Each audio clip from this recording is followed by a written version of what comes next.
felon. We're just here chit-chatting, trying to shoot the breeze. We just shot a video about one of the scariest stories I've seen in prison, or that I didn't actually witness it, but you know, it went down. And you know, we were just talking about how some of these cases, you know, some of these murder cases stay open. You know, they don't have a statute of limitations, and you know, a lot of people don't know that. You know, I'm surprised how a lot of these people, and I assume that they know just because I know. That's called projection. You know, I think, you know, because I have all this knowledge of all these laws that I assume other people know, but they don't know. Now, a murder doesn't have a statute of limitations. So that means if one day somebody comes out of the woodworks and goes give evidence that, you know, he witnessed this and that, and he knows who it was, now they can come back and get you.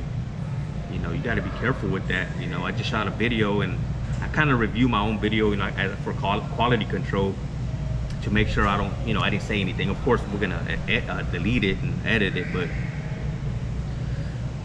yeah, that story I was talking about, how that guy was murdered in his cell. You know, those things, you know, they don't have a statute of limitations. You know, so you got to be careful, you know, what you say, you know, what names you mention. Has that law always been around? Yeah, I believe murder has always been it doesn't have a statute of limitations. You know, that it can stay open for life. You know.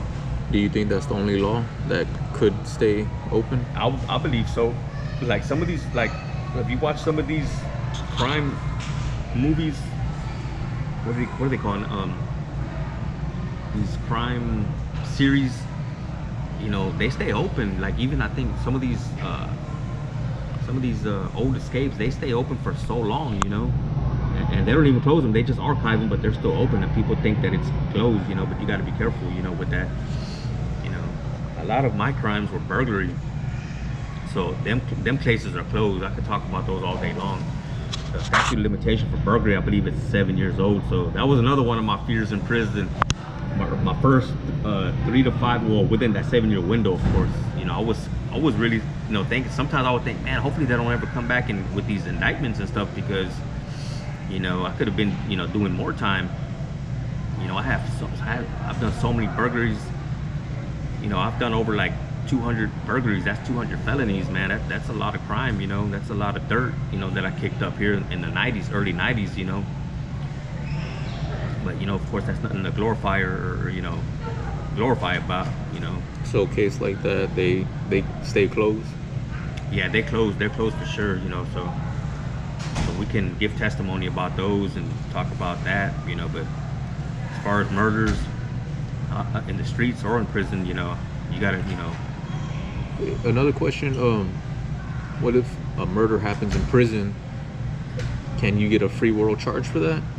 Oh yeah, for sure. Oh yeah, for sure. Nowadays they're doing that. You know, back then, well, I can only go back so far, but I think, you know, to be honest with you, I think that people's impressions, they think that they're not going to get charged just because they're in prison. You know, but nowadays, you know, they're you know, they got, you know, they got the free world, the district attorney that's within that region, in that county.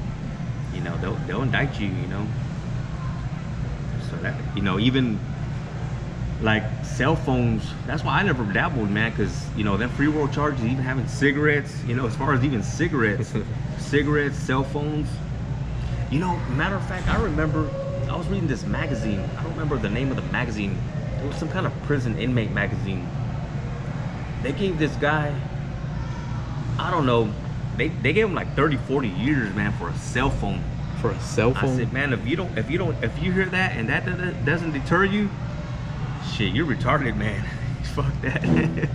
Yeah, man, it's not worth it. I don't know how these guys, I mean, I don't know, man. I forgot the name of that magazine. It's Prison Legal News or something. I don't remember, but yeah, man, I mean, man, it's not even worth it, man. Some of these guys, you know, like I said, they go in there for like 5 years, 10 years, and they end up with 30-40 years. You know, it's not even worth it, man. I don't know what these guys thinking, man. You know, I stayed out the way, man. Yeah. 30 to 40 years for a cell phone. A cell phone, yep. God, man. Oh yeah. Cause it's like, well, you have contraband, right? Yeah. It's like that, so Yeah. I wouldn't They're gonna give you an administrative punishment off the back. You know how they'll throw you in seg for like 2 weeks, take all your privileges, but that ain't nothing to that free world case. You know, that free world case, it's like you're in the free world. It's like you're in the free world and you committed a crime. You know, they'll take you. You know, the prosecutor's gonna offer you some time. You know, you can't imagine why they would give you something like that. Well, it's because you could do a lot of damage with them phones. You know, you can put hits. You know, you could bring in more contraband. It's just, you know, it causes a lot of racket, man, a lot of violence. You know.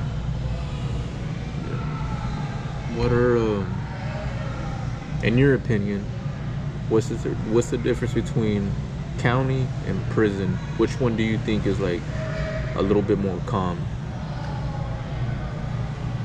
Well, it depends what county. I heard that Cameron County at one point in the valley in Brownsville, Texas was bad. You know, so bad. I've even heard of some guys even going so far as to saying that some of the TYCs, well, Giddings State School is worse than some prisons. You know, because them youngsters, they're wild, man. Matter of fact, I've been following up on this channel, this guy, Around the Way TV. Shout out to him too. He's got some good content. I like his niche. He brings in the juveniles. He brings up these old school cats that been to TYC back in the days, and heard a couple of them guys' stories. You know, because I was in TYC back in 89, 90, 91, early 90s. So what I hear now, it's like, it's different, man. It's wild. They even, matter of fact, they changed it to like a prison look. You know what I mean? It's not friendly looking anymore. What I hear, I can only imagine that they have like doors like a prison or something. They don't wear free world clothes anymore like we used to. You know, You used to wear free world clothes now? Oh yeah, you can wear. Yeah, you can take your own clothes. Yeah, your parents, they can ship you packages with all your clothes. They can even send you food. I remember my uncle sent me a package the first time I went down to West Texas. He passed away, rest in peace. He sent me some food, some snacks. But yeah, you can wear your free world clothes. Now they gotta wear whites. I don't know, man. That's a good question. I don't know what they wear. I'm sure it's something uniform, some probably solid color or something. But yeah, I heard some of them TYCs are wild, man. Giddings, Brownwood. They're wild, man. What's going on? What I've been hearing, you know, because I'm starting to research this stuff, and what it is, there's a lot of gang members, man. Like Latin Kings, you know, the disciples, gangster disciples, the vice lords, all these guys. Those are the ones that are running it. It's wild, man. It's wild, man. They're rioting, and Crips and Bloods, of course. They're always gonna be in there. But yeah, man, it's bad, man. Some of that TYCs, to answer your question, yeah, some of them are just so fast, man. Faster than some of the commons units, of course. I think back then there was a lot more fights because y'all did have free world clothes, and people would, when they would get packages from their families, like, you know what I mean, someone else has something that they want. Yeah, I'm sure that happened before. It's like prison, man. It's some of these guys, they want to, you know, punk guys or take their clothes. You know, and I admit, man, I used to do that, man, and you know, I feel guilty for a long time. You know some of the things I used to do, but you know, I don't like to talk about that or glorify it, you know. But yeah, I mean, we used to just test other people, you know, take their clothes, stuff like that, man. You were young, right? About 18, 17? How old were you? I was 16. In fact, you know what? I wanted to back up because I remember when I went to the county, I was 16. I don't know why I said I was 18, but that's why I kept doing the things I was doing, because I thought I was gonna go back to TYC, and I didn't. That's why when I was doing all this crime spree, I didn't care, because I said, oh, man, it's okay. I'm just gonna go back to TYC. I'm good. Man, they took me straight to county, man. I said, damn. I just said, where are you taking me, man? They're taking me to county, man. They took me to county. I was 16 years old. It was right before Christmas, I think it was, 93. Was it 93? Yeah, 93. I was about to turn 94, and man, I was freaking out. He was going straight downtown. I said, damn, I'm like, where you going, man? I wanted to go to TY. I wanted to go to the juvenile, man. So yeah, man, that's what happened, man. I was young, man. I went in there when I was 16, man. 16 years old, man, with these older dudes, man. wild. How long were you there for? I believe probably around 3 months, because that's when they put me on probation. They sent me to a boot camp.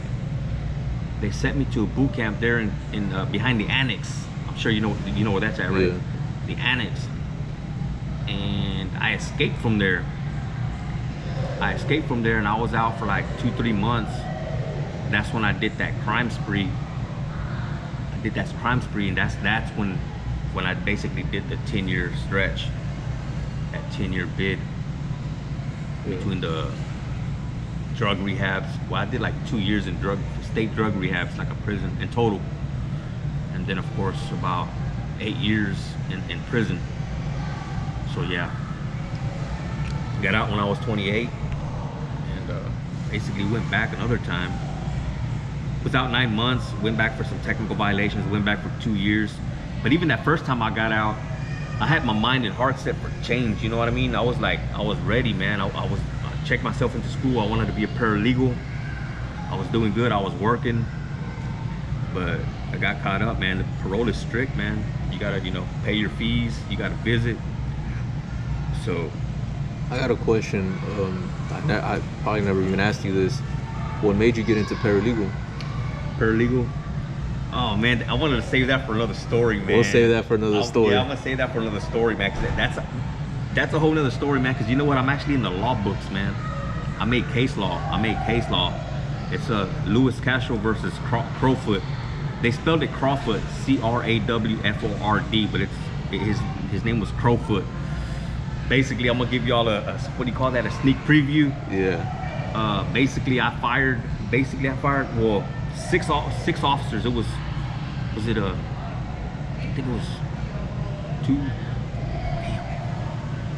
think it was 3 guards. It was 3 COs, 2 sergeants, and a lieutenant.